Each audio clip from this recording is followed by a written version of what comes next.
Isso é impressionante. Eu nunca imaginei que eu veria toda a esquerda da América Latina, praticamente quase todos os países da América Latina são dominados pela esquerda. Eu nunca pensei que eu veria toda a esquerda da América Latina passando tanto medo, né? Arregando, quase chorando de medo do Donald Trump.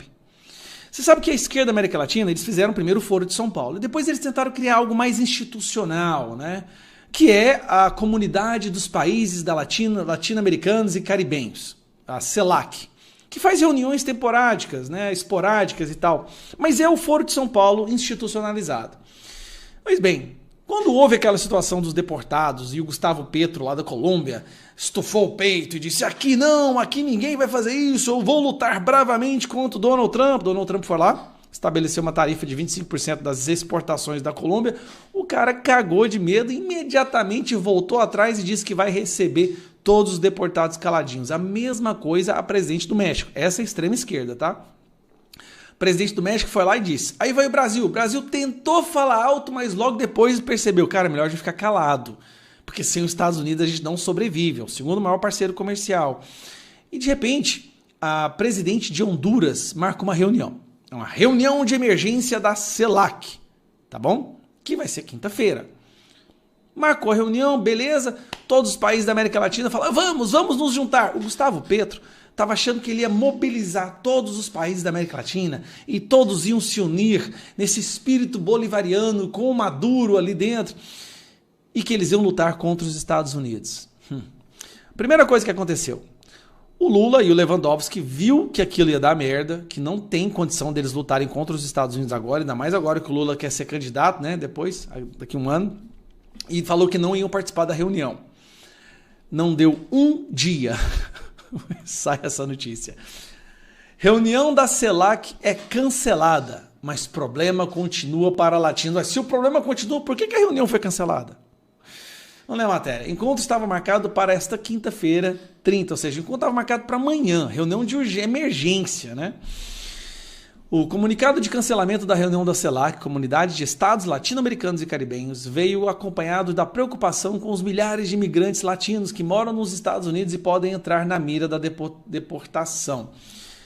Primeiro que veio toda aquela narrativa que a imprensa comprou imediatamente. Depois se descobriu que é algo que se faz desde o início, lá de trás, desde o Barack Obama, que é levar deportados algemados, tá bom? E que só no ano passado, no governo do Biden, enquanto o Lula estava aqui, foram mais de 12 voos trazendo deportados também. E que os outros países também. E que o Brasil deporta também pessoas algemadas. Depois que se descobriu isso tudo, parece que se abafou um pouquinho essa história. Ninguém fala mais os tais deportados.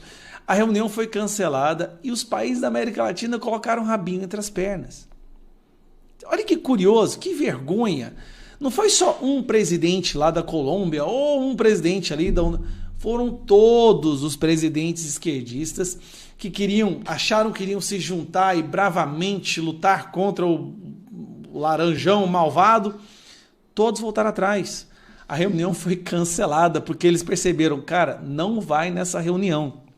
A presidente de Honduras começou a receber muitos cancelamentos. Olha, não vai dar eu tenho manicure nesse dia.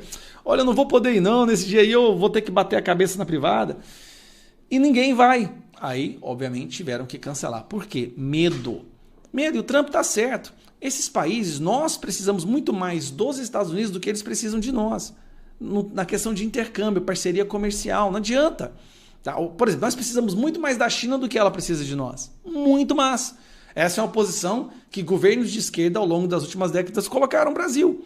Não tem indústria, nós não produzimos praticamente nada de valor agregado, nós só exportamos matéria-prima, né, e alimentos, mas não produzimos, não agregamos valor. A gente precisa da tecnologia desses países, da economia desses países. Então estamos reféns. E aí acabou, ninguém fala de deportado. O Foro de São Paulo votou atrás, arregou, morrendo de medo. Estão aceitando os deportados do jeito que o Donald Trump queria, tá? Mas mesmo assim, os funcionários da Colômbia que estavam no Banco Mundial foram demitidos. E eu acho muito perigoso agora os deputados do PT ou membros do governo quererem entrar nos Estados Unidos. Muito provavelmente eles podem ser barrados. Do PT, da Colômbia, da esquerda colombiana, lá das Farc, que o Lula adora, dos narcotraficantes, que o Lula adora. Esse pessoal vai ter muito medo agora na hora de querer entrar nos Estados Unidos. Então, assim, Um ano promete muito. Tá? A gente está vendo assim, um governo fraco, muito fraco, arregando para os Estados Unidos já logo de cara. Nós temos hoje 9 dias que o Trump assumiu, gente. 9 dias. Sem falar que o centro está abandonando o governo também. As pesquisas mostrando uma rejeição crescente, assim, em ritmo cada vez mais acelerado. Isso é bom, porque nos dá uma luz no fim do túnel. Uma percepção de que haverá uma transferência de poder para a direita. E é só a gente saber aproveitar o momento. Por isso que dia 16 de fevereiro a gente tem que ir para as ruas lutar pelo impeachment desse ladrão que jamais deveria ter sido colocado na presidência pela nossa Suprema Corte. Um abraço. Você se lembra daquela audiência pública da AGU sobre moderação de conteúdo em redes sociais? Aquela audiência que as Big Techs não compareceram? Pois bem, no dia anterior àquela audiência, eu contatei fontes no Departamento de Estado do governo Trump e pedi um comentário a respeito do evento promovido pela AGU. A resposta veio nesta quarta-feira e o governo dos Estados Unidos falou em combater manipulação de informações estrangeiras com a verdade. Você vai ver as perguntas e respostas completas fornecidas pelo governo americano. É a primeira vez que a administração Trump comenta oficialmente questões relacionadas à liberdade de expressão no Brasil.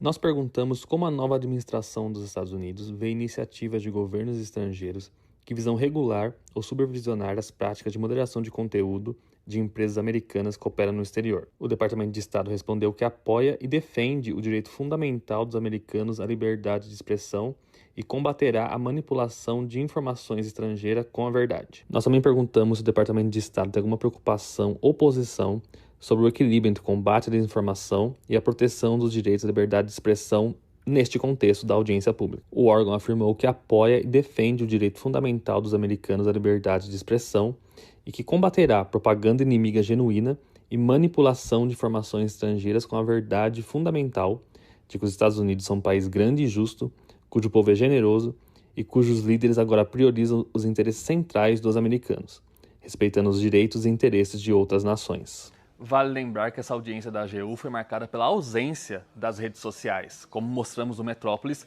as cadeiras destinadas a X, Meta, Google e TikTok ficaram vazias durante o evento. Que estão nos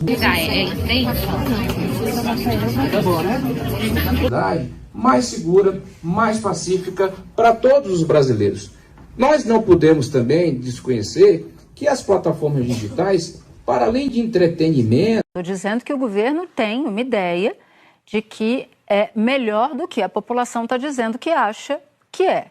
Então, por exemplo, o presidente, o governo vai mal entre mulheres, que ajudaram a salvar a eleição de Lula em 2022, entre os mais pobres e entre a população do Nordeste. Ou seja, as 3 estacas de Lula em termos de vitória em relação a 2022. Os 3 alicerces, né? Exatamente. Esses três estão dizendo o seguinte: olha, talvez esteja na hora de ir para o divã, porque o governo que vocês acham que estão fazendo não é o governo que a gente está enxergando do lado de cá. E aí a primeira ideia que pode surgir na nossa cabeça é: se o pessoal do lado de cá não está enxergando o que está do lado de lá, é por um problema de comunicação. Não. Eu bato nessa tecla todas as vezes que o problema não é de comunicação apenas. A comunicação é o mordomo, para usar um termo elitista e pomposo do passado, das crises. O problema é do próprio governo. E aí tem um outro símbolo, que é uma espécie de marco psicológico. O governo chegou na sua metade. Na sua metade, a picanha não entrou dentro do carrinho e o colchão duro está saindo de dentro do carrinho.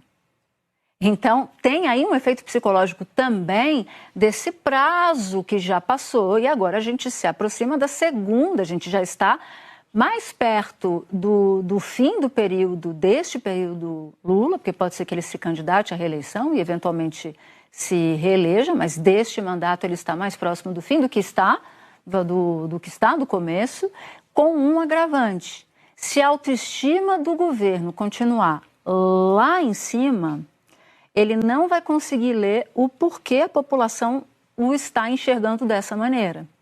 E não conseguir ler o que a população está enxergando significa não mudar as coisas que precisam ser mudadas.